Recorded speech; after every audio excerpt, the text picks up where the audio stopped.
আমার ভাইকে মারতেছে বাঁচান, হবিগঞ্জে সার্জিস আলমের আকুতি। ইত্তেফাক হেডলাইন করেছে আমার ভাইকে মারতেছে বাঁচান ভাই, হবিগঞ্জে সার্জিসের আকুতি। সার্জিস আলম ওদের গাড়ি বহরে হামলা করেছে, সার্জিস আলমকে অবরুদ্ধ করে রেখেছে। অভিযোগ ছাত্রদল যুব দলের বিরুদ্ধে। ঘটনা জুলাই মাসে চলছে। এ বিষয়ে যদি একটু মন্তব্য করে। শুনেন, কেউ যদি অন্যের জন্য গর্ত ঘুরে সেই গর্তে কিন্তু শেষে নিজেও পড়ে, এরকম একটা প্রবাদ আছে। অন্যের জন্য গর্ত খুলে সেই গর্তে নিজেকেও পড়তে হবে। এই যে আমার ভাবির ফোলা সার্জিস মলম, তারপরে পেটক্যান নাহিদ ইসলাম, তারপর আমার ভাবির ফোলা আর আছে কালাপাড়া, ওই দাঁড়িয়ালা একটা আছে না, কি যেন নাম, পাটোয়ারি নাকি ফাটোয়ারি না কি আর যেন নাম, কি যেন নাম ভুলে গেছি। তো আমার ভাবির পোলারা এতদিন মব করেছে, মানুষকে যেখানে ইচ্ছা সেখানে পিটিয়েছে, ঘরে পিটিয়েছে, বাইরে পিটিয়েছে, জেলের ভিতরে মেরেছে, জেলের বাইরে মেরেছে, আদালত চত্বরে মেরেছে, কিছুই তো এখনো শুরুই হয় নাই। এই ওয়াকার বাহিনী আর ভাবির পোলাদের মামুরা থাকতে যেভাবে উষ্টা গোতা খাইতেছে, কেবল তো শুরু, কিছুই তো হয় না এখনো। পাবলিকে ওই যে গাল ফলাম তারেক বলছে না, পাবলিকে তো ফুটবলের মতো সরাবে। আমি বলে আসছি তো যে শুধু ওয়াকারকে ফিরে যেতে দেখেন না, আমার ভাবির পোলাদের এই 6 এমপি হয়েছিল রুদ্রাসরের, রাস্তাতে হাঁটতে পারবে না, রিক্সাওয়ালা রায়দের জুতা মারবে, হকারের রায়দের লাথেবে, উষ্টাবে, ফুটবলের মতো সরাবে। বিএনপি লাগবে, ছাত্রদল লাগবে। আমি বহুবার বলেছি যে ছাত্রদল বিএনপি যেদিন এদের আজকারা দেওয়া বাদ দিবে, এদের হারিকেন কেউ খুঁজে পাওয়া যাবে না, জামাতকে খুঁজে পাওয়া যাবে না। আপনারা কেউ অনেকেই দেখি জামাতের অনেক ক্ষমতাধর মনে করে, না, দিন শেষে জামাতের আশ্রয়স্থল বিএনপি। দিন শেষে এবং দেখবেন সামনে আরো কি কি ঘটে। এদের পরিণতি ভোগ করতে হবে, প্রায়শ্চিত্ত করতে হবে।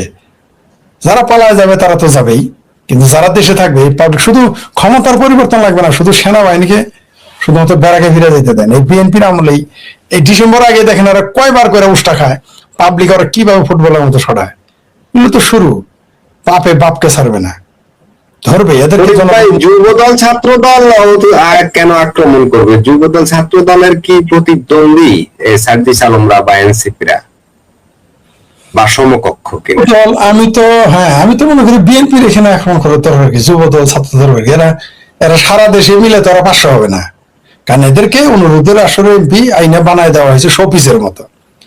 আওয়ামী লীগ বা বিএনপির একটা ওয়ার্ডে যত লোক আছে সারা বাংলাদেশে ভাবির পোলাদের আছে নাই।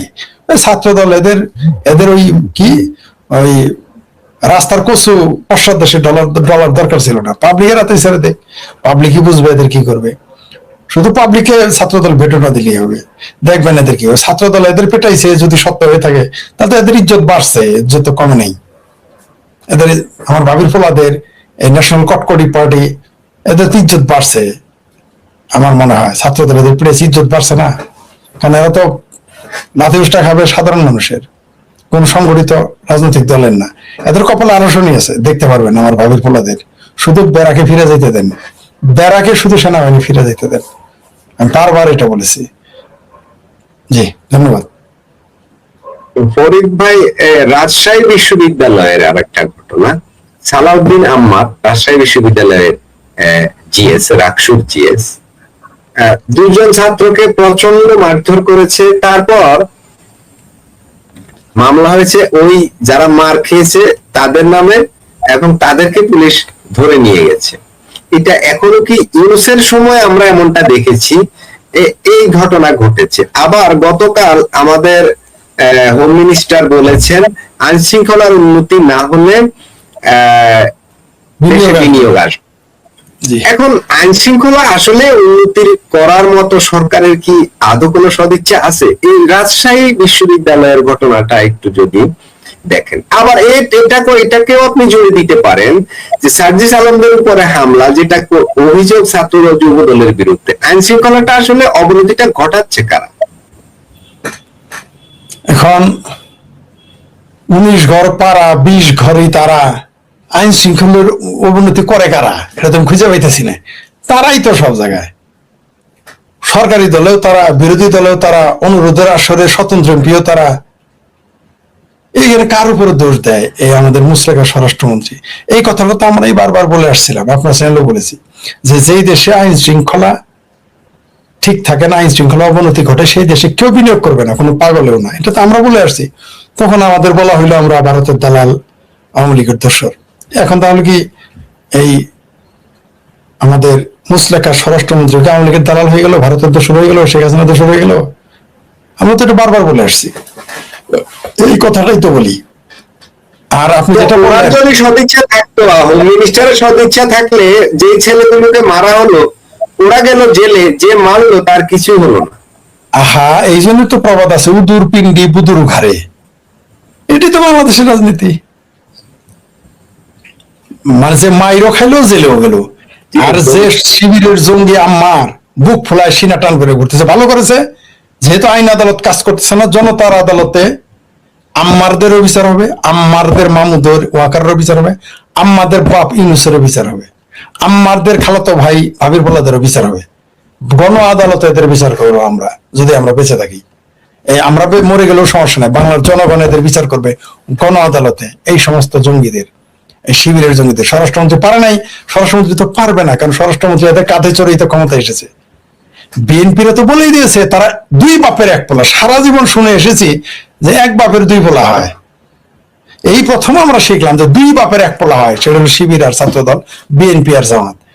তার জন্য তো তাকে আম্মারকে ধরবে না, ধরবে যাকে মেরেছে তারাই। এটা ইতিহাস হয়ে থাকলো, জনগণ দেখলো, পৃথিবী দেখলো, এবং এর বিচার গণ আদালতে হবে। এই আম্মারেরও বিচার হবে, এই স্বরাষ্ট্রমন্ত্রীরও এই ফাত্রা বক্তব্যের কারণে তার গণ আদালতে বিচার হবে এই বাংলাদেশে একদিন। যেহেতু তারা আদালতকে কাজ করতে দিচ্ছে না, গণ আদালতে বিচার করাতে হবে, জনগণের বিচার করবে, কোনো সন্দেহ নেই। এই জামাতের বিচার গণ আদালতে হবে, যেটা জাহানারা ইমাম, শহীদ জননী জাহানের ইমাম শুরু করেছিলেন। এইবার আমরা এটা বাস্তবায়ন করব, আর আদালতের উপরে ভরসা করবো না।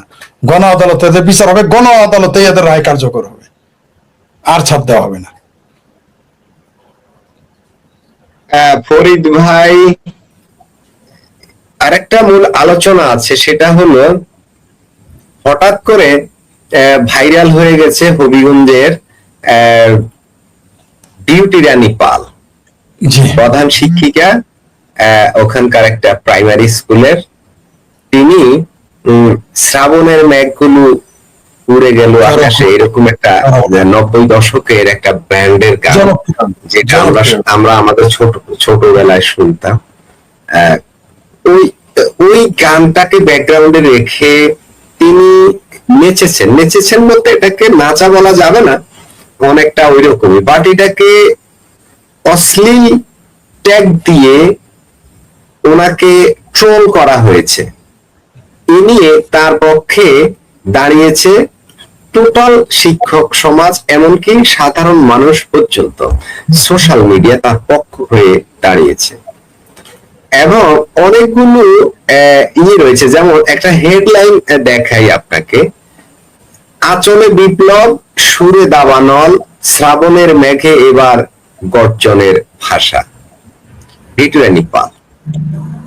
তারপর শহুরে আভিজাত্য ছেড়ে গ্রামে স্বপ্ন বুনছেন ফার্স্ট ক্লাস বিউটি পাল। বিউটি পাল শাহজালাল বিজ্ঞান ও প্রযুক্তি বিশ্ববিদ্যালয় থেকে ইংরেজিতে honours, masters, first class first, কিন্তু তিনি গ্রামের একটা ছোট্ট প্রাইমারি স্কুলে পড়ান। তাকে নিয়ে কেন ট্রোল করা হলো এবং ট্রোলের বিপরীতে প্রতিবাদের বন্যায় কেন ভেসে গেল? হঠাৎ করে কি আমাদের সমাজে কোথাও একটা টান পড়েছে, একটা প্রতিবাদী হয়ে উঠছে মানুষ? আপনার কি মনে হয়? বিউটি রানী পাল